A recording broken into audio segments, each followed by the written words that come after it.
My UFC 300 picks. Now, I don't really watch a lot of MMA, if I'm totally honest. I watch bits, but I don't watch a lot. And I don't know everyone on this card. So some of them we're going to skip because they're pretty boring. Let's start with Bobby Green and Jim Miller. I'll be totally honest, I've not watched Jim Miller before. And I like Bobby Green. So I'm going to go with Bobby Green for that one. I'm not going to say why, because I've never seen Jim Miller, so I can't really comment. Next two, I'm going to say they're boring. Jessica Andrade and Marina Rodriguez, and Jalin Turner and Renato Monicano. I don't even know how to say them. Boring. Next fights. So let's go to the prelims. Now, this is where we're talking. This is some of the better fights. Sodic and Diego. Don't have a clue who they are. Next fight.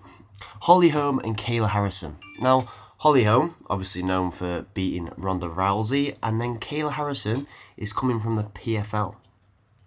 Now, Kayla Harrison, she's not as used to the elbows, which Holly Holm could use to capitalise on.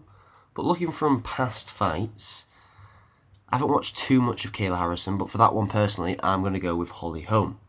Then we have this one. Probably my second favourite one on the card. This is Calvin Kattar and Sterling. Now, Sterling is obviously going to try and wrestle, and I believe Kattar's obviously going to try and strike. Now, I rate Kattar very, very highly. He's got great boxing, and he's quite good with his elbows as well. So if he can keep his game on the feet, and he can keep his hips out of a line of Sterling, it's going to make it harder for Sterling to get the takedowns. And obviously Sterling is coming at weight as well. But for this one, I personally going to go with Kattar, because I'm a big fan of Kattar. And I actually know his coach personally, but yeah. Next one. Now I'm going to skip that one. Don't even know how to say it, but the old light heavyweight champion. I don't even know him. So next fight. Now we're on Bo Nickel and Cody Brundage. Bo Nickel is very good. Very, very good. And he's not had too many fights.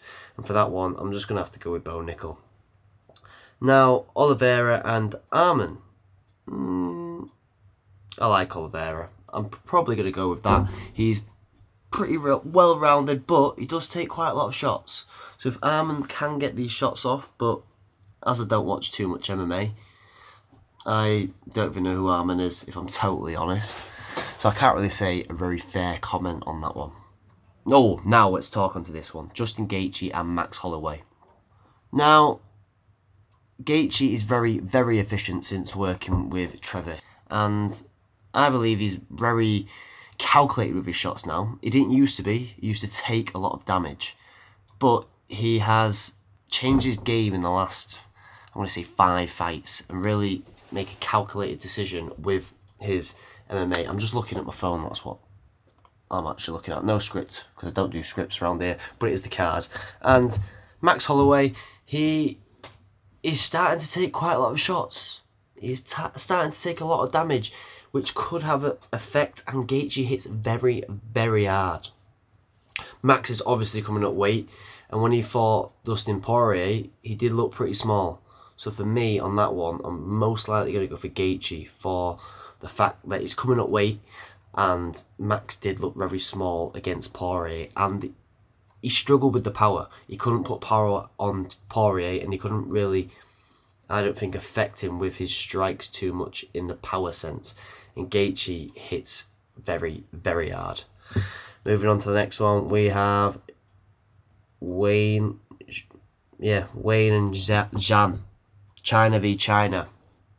I'm going to go with the title holder. I'm not going to comment too much on that because I'm probably not going to watch that fight, if I'm totally honest. And then the last fight, Alex Pereira v Jamal Hill. Now for this one, they're obviously both hyped up, but looking at past fights, I think Alex is going to win this one. I think his striking is going to be a bit too much for him, and he hits pretty hard, very hard, and he's had so many kickboxing fights. So I think he's going to use that experience to capitalise on Jamal Hill. But not really a proper in-depth of my picks of the UFC, but I don't really watch it. And will I be staying up to watch it? No. I'll watch them in the morning of the ones that have good reviews on Instagram. I'm definitely going to watch Qatar and Sterling, that is probably one, and Gaethje and Holloway. They're the two fights that I want to watch. I don't really care about the other ones, if I'm totally honest. So I will be watching them in the morning. Other than that, unless there's any mad knockouts on Instagram, I probably won't be watching it because I can't be bothered getting up at, I don't know, 5 in the morning. No thank you. But that's how we do things around here. I'll see you in the next one. Bish, bash, bosh, pow.